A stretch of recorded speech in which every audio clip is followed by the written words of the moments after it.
Ça, c'est le défaite. Au début de la colonie, quand nos anciens allaient s'installer sur un coin de colonie, évidemment, il y avait juste des arbres. C'est très difficile d'élever des moutons. Comme nos anciens s'habillaient de laine, évidemment, ils n'en avaient pas assez pour habiller tout le monde. Ils étaient obligés de récupérer de vieux lainages pour briser ces lainages-là et les ramener en laine pour pouvoir en refaire des vêtements. Alors, on coupe les vieux tricots de laine par petites lisières d'un quart de pouce.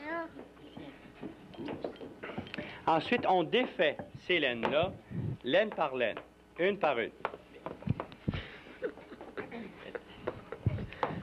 Par exemple, une chaudière remplie de petits bouts de laine.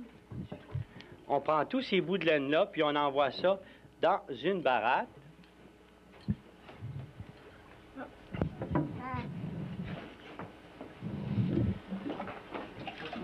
On va aller en chercher, là. On envoie les laines dans une baratte pour faire gonfler les laines. Les laines se défont, puis redeviennent des laines floues.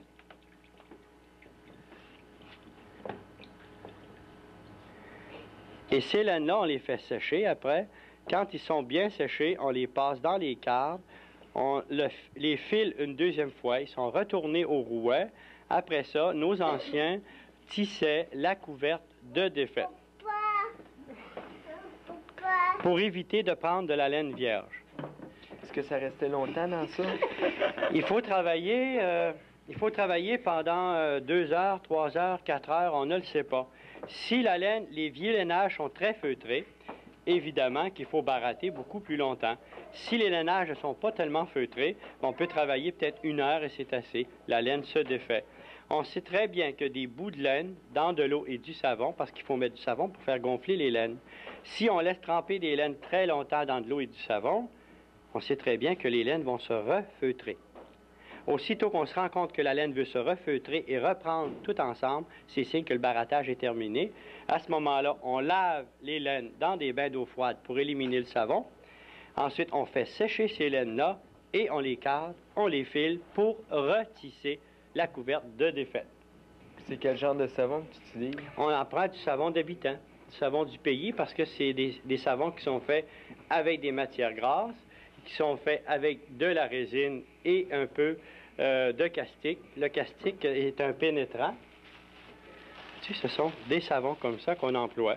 On emploie à peu près 1 cuillerée à soupe de savon râpé par baratte de défaite. C'est assez. C'est juste pour faire gonfler la laine.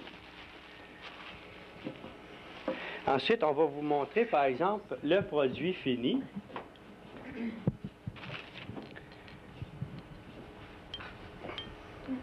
C'est ça. Ça, c'est du défaite. Est-ce que tu peux prendre la texture? Vous remarquerez là que dans cette texture-là, si on s'approche comme il faut, puis on regarde bien, il y a des couleurs extraordinaires qui se promènent dans tout ça.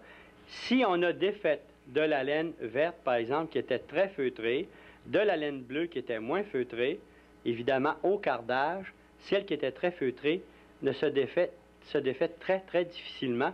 Alors, on retrouve tous ces tons-là à travers le tissu. Si vous voulez reconnaître du défait, vous avez qu'à regarder de très près. Vous avez plusieurs couleurs qui se promènent à travers tout ça. Quand c'est des laines vierges, évidemment, on a un ton dans un fil, tandis que le défaite, c'est plusieurs tons qui se promènent dans le même fil. Du vêtement avec des carreaux de laine qu'on a cousu à la machine pour pas que ça se défasse. On peut refaire des vêtements avec ça. Tout ça à partir d'un vieux bas de laine, d'une vieille mitaine, de vieux gilets.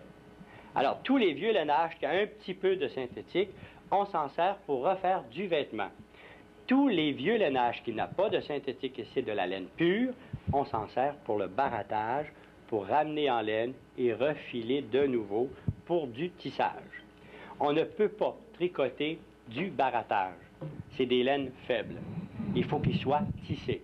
Si on veut retricoter du barattage, il faut ajouter une laine vierge et une laine barattée. C'est le seul moyen pour que ce soit résistant. Ensuite, il y a la laine vierge. On sait très bien qu'au Québec, les laines vierges ici, ils sont riches d'une quantité d'huile merveilleuse à cause de nos changements brusques de température.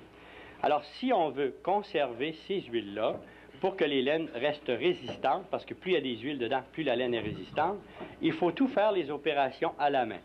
Il faut d'abord écharpiller la laine pour la débarrasser de tous ces brins il y a des petits brins de foin dans ça, il y a beaucoup de rebut qui collent à la laine. Alors, en l'écharpillant, on assouplit notre laine et en plus, on la débarrasse de toutes ces impuretés. Vois-tu, celle-là est toute sale.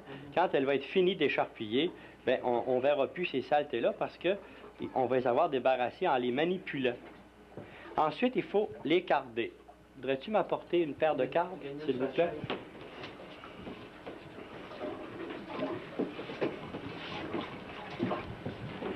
Merci. Alors, les cardes, c'est la même chose. Si on veut conserver des cardes pendant des années, il faut toujours prendre la même carte en dessous et toujours la même carte en dessus.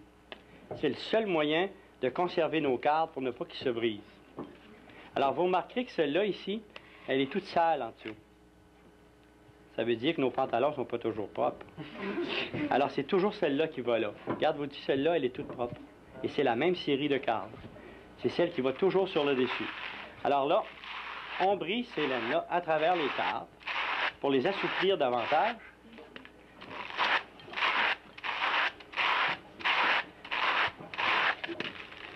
Il faut vider les cardes.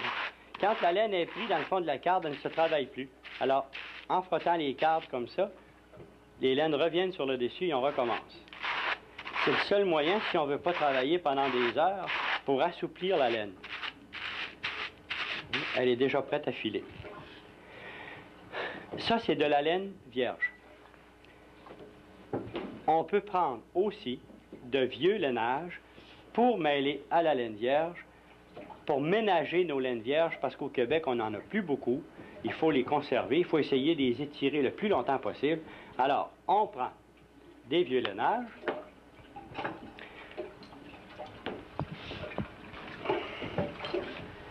On coupe ces vieux lainages-là par petites lisières.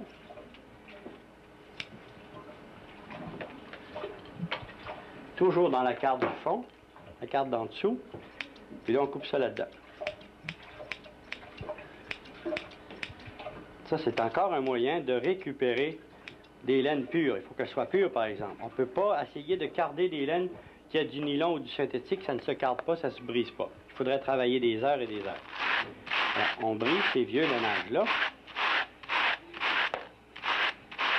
Encore une fois, pour que le travail se fasse très vite, il faut vider la carte.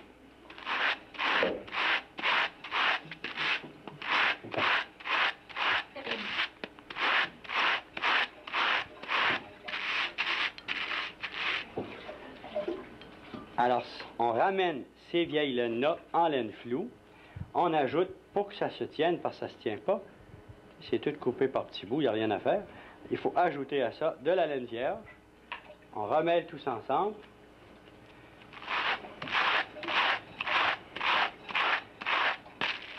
Nos anciens servaient de ce procédé-là pour tisser la chemise de flanelle.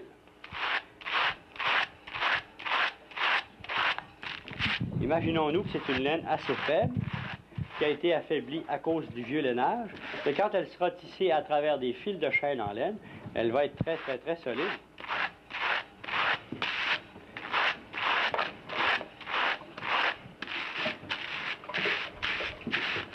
Et voilà.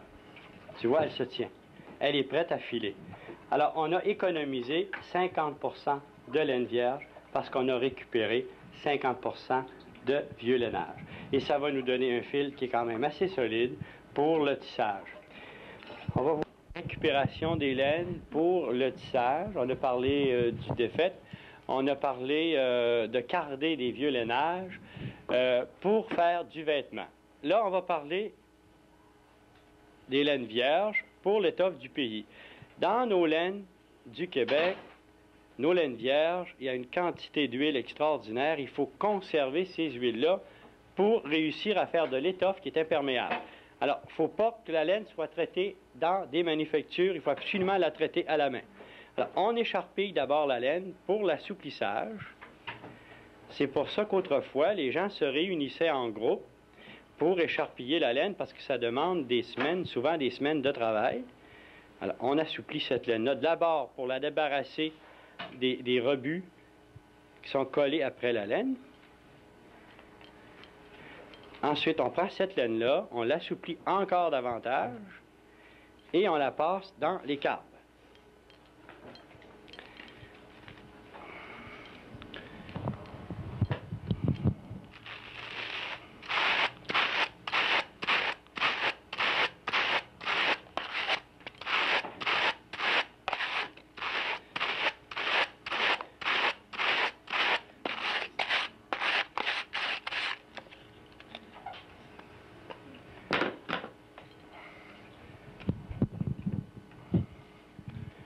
Qui ont...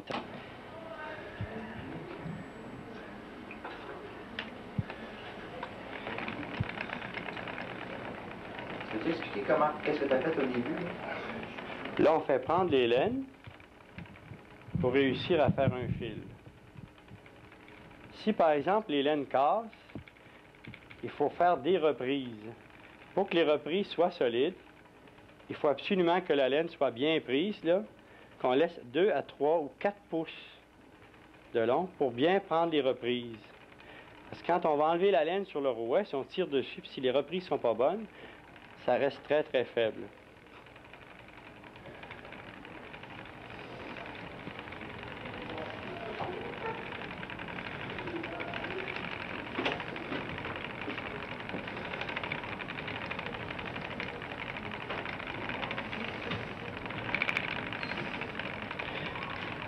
Quand le fuseau est rempli de laine, il faut se servir d'un dévidoir pour sortir la laine du rouet. Si on essaie de faire un travail avec cette laine-là, c'est impossible parce elle est beaucoup trop terre. Il faut l'étirer sur un dévidoir. Voudrais-tu apporter le dévidoir? On va dévider notre laine.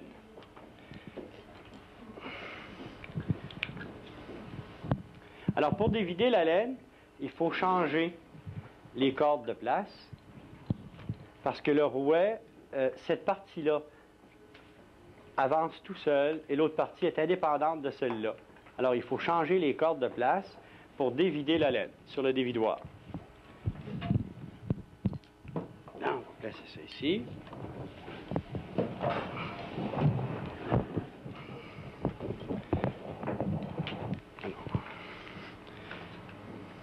Puis là, on appuie le bras ici pour pas que les... Vois-tu, il y a une partie du rouet où, vois-tu, il n'y a pas de dents de métal. Alors, c'est cette partie-là qu'on appuie dessus pour pas que les laines restent prises quand on dévide la laine.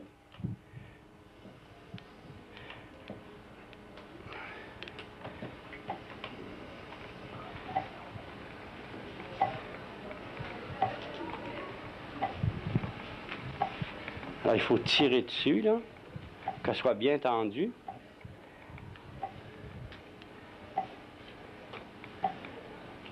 Quand le rouet est... Quand notre laine est partie du dévidoir, qu'elle est installée sur le rouet, on la laisse sur le rouet pendant 2 à 3 semaines pour qu'elle soit bien tendue. Comme celle-ci, elle est là depuis quelques jours, elle est déjà tendue. Ensuite, on prend ces laines-là et on les monte sur des cannelles. Il y a un rouet qu'on appelle le rouet à cannelle. Il y a une grosse cannelle ici et on embobine à la main ces cannelles-là pour que les cannelles ensuite s'en aillent sur un cannelier. Voudriez-vous apporter la pièce de lourdissage? C'est celle-là, juste derrière Normand, là. C'est celle-là. C'est celle-là.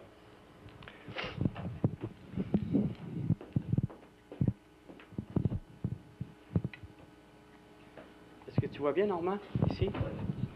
Les cannelles s'en vont sur un cannelier. Alors, on a 6 cannelles pour travailler à 6 brins. Ici, on appelle ça un ourdissoir mural. On installe cet ourdissoir-là près d'un mur. On prend les fils qui partent des cannelles, puis on monte ça sur l'ourdissoir. On travaille à 6 brins pour éviter qu'il y ait trop de laine. Il y a une croisée en haut ici pour éviter qu'il y ait trop de laine au même endroit, pour ne pas que les laines se mêlent ensemble. Alors, si on monte une pièce sur le métier à tisser de 65 verges de long par 55 pouces de large, on a marché 8 000 et demi à pied ici pour monter les fils sur le grand cadre ici. Alors, on ourdit à 6 brins. Si on travaille sur un row 18, ça, le row, c'est le peigne dans lequel passent les fils sur le métier à tisser. Si on travaille sur un row 18, ça veut dire qu'on passe 18 brins au pouce. Et si on a 55 pouces à couvrir, ça commence à faire passablement 2 brins qui se promènent là-dedans. Après ça, ces brins de laine-là sont montés sur un métier à tisser. L'étoffe, elle est tissée. Le fil de chaîne est en laine vierge. Le fil de trame est en laine vierge pour nous donner l'étoffe. Alors, quand l'étoffe est tissée, ça nous donne ceci.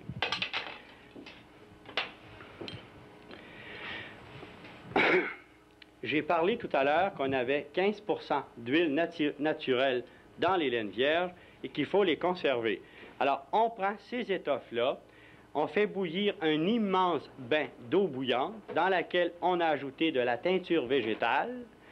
On sait très bien que la teinture végétale ne prend pas s'il y a des matières grasses dans les laines. Alors, pour réussir à la faire prendre et conserver les huiles, on fait tremper les étoffes dans des bains d'eau bouillante quelques secondes à la fois. On les envoie dans des bains d'eau glacée. On recommence à l'eau bouillante et après des trempages et des trempages, l'étoffe commence à épaissir et c'est ce qui devient l'étoffe pour le prêt-à-porter. Celle-ci a 71 trempages de fait. Alors, vous voyez la différence ici entre une pièce de laine qui est très, très, très, très fine et celle-là qui est feutrée, qui est prête, elle est prête à tailler dedans pour le prêt-à-porter. Nos anciens se servaient de ces étoffes pour le complet du dimanche, pour le pantalon de travail. Vu que les huiles ont resté dans les étoffes, ce sont des étoffes imperméables, c'est pour ça qu'on conserve les huiles, et l'étoffe du pays, c'est prouvé, les gens qui les portent peuvent les transférer d'une génération à l'autre. Ça dure à peu près 3 générations, une étoffe du pays. Ça, c'est teint avec la fleur du vinaigrier, la pelure de carotte et la framboise. Après que les étoffes sont trempées, quand on a fini le feutrage, on les fait tremper toute une journée dans des bains d'eau glacée pour arrêter le feutrage. On les presse au fer chaud et le feutrage est fini. Quand même qu'on retournerait à l'eau chaude, ça ne feutre plus parce qu'on a laissé plusieurs heures dans des bains d'eau glacée pour arrêter le trempage. Alors, c'est terminé pour l'étoffe du pays. Alors, vois-tu, nos anciens, quand il y avait un vêtement comme ça en étoffe du pays, avec des coupes étroites, vois-tu, ce sont des coupes assez cintrées dans le côté, ces vêtements-là servaient pour le complet du dimanche. Très souvent, il y avait des retailles d'étoffes plus rouges ou d'étoffes contrastantes, puis ils s'en servaient pour la garniture des poches ici. Et puis, les poignets étaient toujours doubles pour que ce soit beaucoup plus chaud. Et puis, il y avait toujours un grand, grand collet qui pouvait monter ici, le long de la tête, pour les grosses tempêtes. Évidemment, c'est un vêtement qui va durer, même si c'est de l'étoffe qui a été fait aujourd'hui, cette étoffe-là va durer aussi 3 générations parce qu'on a conservé les huiles. C'est très important pour ceux qui veulent faire de l'étoffe de protéger les huiles naturelles. Ici, on a pris 2 douzaines de petites betteraves. On a fait tremper, on a fait cuire les betteraves. On a récupéré la pelure. On a ajouté à tout ça un peu de sel et de vinaigre pour donner de la mordance. On a pris une pièce de laine vierge qui a été tissée à 2 lames pour donner des étoffes très, très fines. Et c'est ça qu'on fait feutrer dans des bains de teinture. Alors, il y a eu des quantités d'huile dans ça, il faut les protéger. Alors, on trempe l'étoffe quelques minutes dans la teinture. On envoie ces étoffes-là après à l'eau froide pour faire figer les huiles. Et puis, on recommence pendant plusieurs heures pour que l'étoffe épaississe tout doux et que la teinture morde à chaque trempage. Là, on est rendu à peu près au 3e trempage. L'étoffe est déjà beaucoup plus épaisse, beaucoup plus floue. Elle est très, comment je pourrais dire ça? Elle est souple, elle commence à feutrer, elle conserve sa souplesse, puis elle devient, le dessus de la texture est très flou aux côtés de celle-ci qui est plus rigide. On va continuer les trempages et à chaque trempage, la teinture va mordre un tout petit peu à chaque fois. Puis à la fin, si on la fait tremper à peu près une 60aine de fois, ça va nous donner exactement la couleur qu'il y a ici au fond. Alors à chaque trempage, l'étoffe prend un tout petit peu de couleur.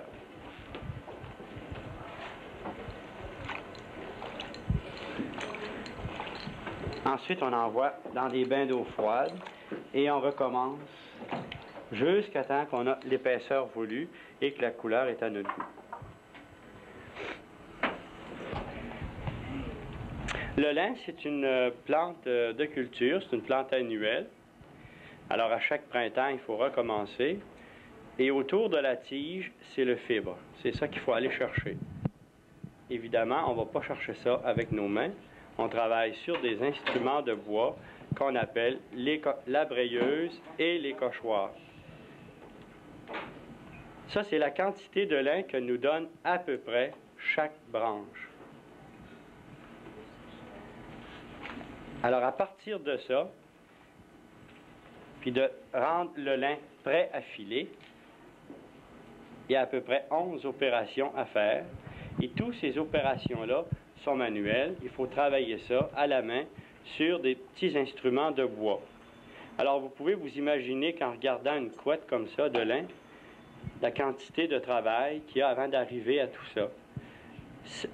Celui-là, il est très, très beau. Ça, c'est le lin qu'on garde pour faire le fil de chêne. Sur un métier à tisser, on a des quantités de fil qu'on appelle le fil de chêne, et il y a des quantités de fil qu'on appelle le fil de trame. Pour faire le fil de chêne, ça prend du lin qui est très, très beau, très résistant, et puis qui soit bien débarrassé de toutes ses impuretés. Avant d'arriver à avoir un beau lin pour le fil de chêne, il faut passer ce lin-là sur des peignes.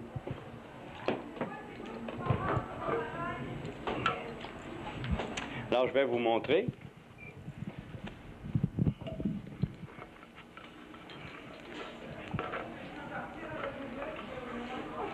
Alors, on envoie le lin comme ça sur le peigne, puis on tire dessus. On va y aller par petites quantités à la fois. Alors, tout ce qui va nous rester dans les mains, c'est le plus beau, le plus flou. Alors, on tourne la couette de l'autre côté, voyez-vous. Quand on se lave la tête, par exemple, on laisse sécher nos cheveux au grand vent.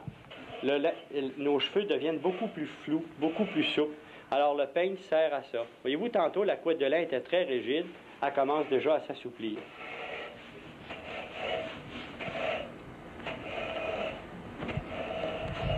Regarde la souplesse maintenant qu'on en a ressorti. Celui-là, il est prêt à filer pour le fil de chêne. Les parties de lin qui restent dans le peigne, on appelle ça de l'étoupe. Ce sont les parties les plus courtes du lin. Et puis, on s'en sert pour le fil de trame, par exemple, pour tisser les linges à vaisselle, les grands rouleaux qu'il y avait le long des murs pour s'essuyer les mains. On s'en sert aussi pour tisser la paillasse de lin. Celui-là, on va s'en servir pour des tissus beaucoup plus fins. Maintenant, ça, c'est la belle étoupe. Il y a de l'étoupe beaucoup moins belle. C'est celle-ci. C'est toutes les parties de lin qui se trouvent près de la racine. Évidemment, la racine du lin, c'est une partie assez rigide de la plante. Il y a quand même des fibres ici autour de la racine, et ce sont des fibres assez courtes. Alors, quand on peigne notre lin, tous ces fibres-là très courtes restent pris dans le peigne, et c'est la mauvaise étoupe, celle qui est moins belle, celle qu'on se sert pour, par exemple, boucher les fentes dans les murs. Autrefois, quand on bouchait des fentes, on construisait les maisons de pierre.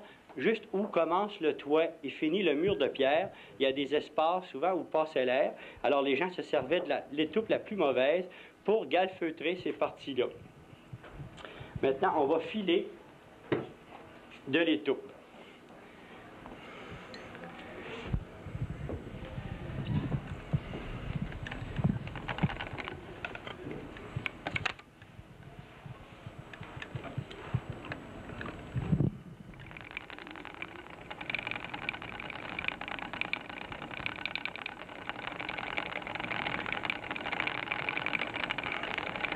sait que l'étoupe, c'est pour des tissus plus rigides. Alors, plus grossier, on peut le filer gros, moyen, petit, et on le file à sec.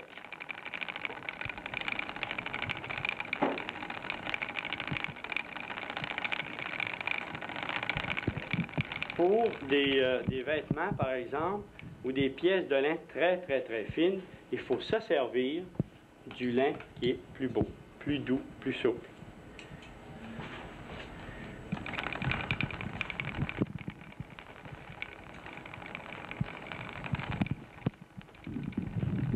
Là, il faut faire des fils égales.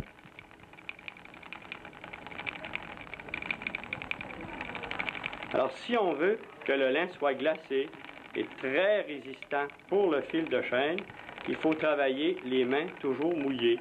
Alors, on conserve de l'eau à côté et on vient mouiller le lin pour lui donner une glaçure.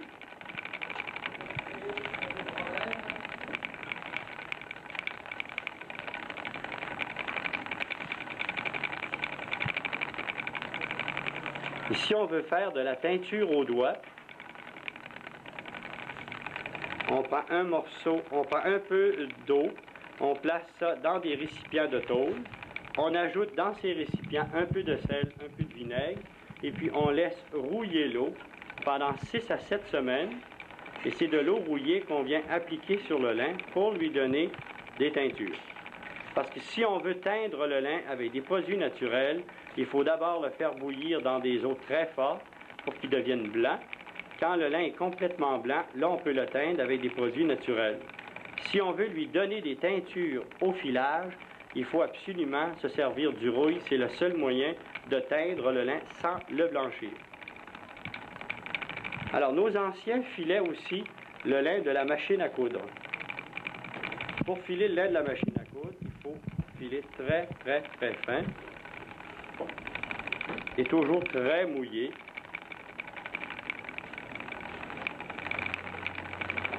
Alors, voyez-vous, ça, c'est la grosseur du lin de la machine à coudre.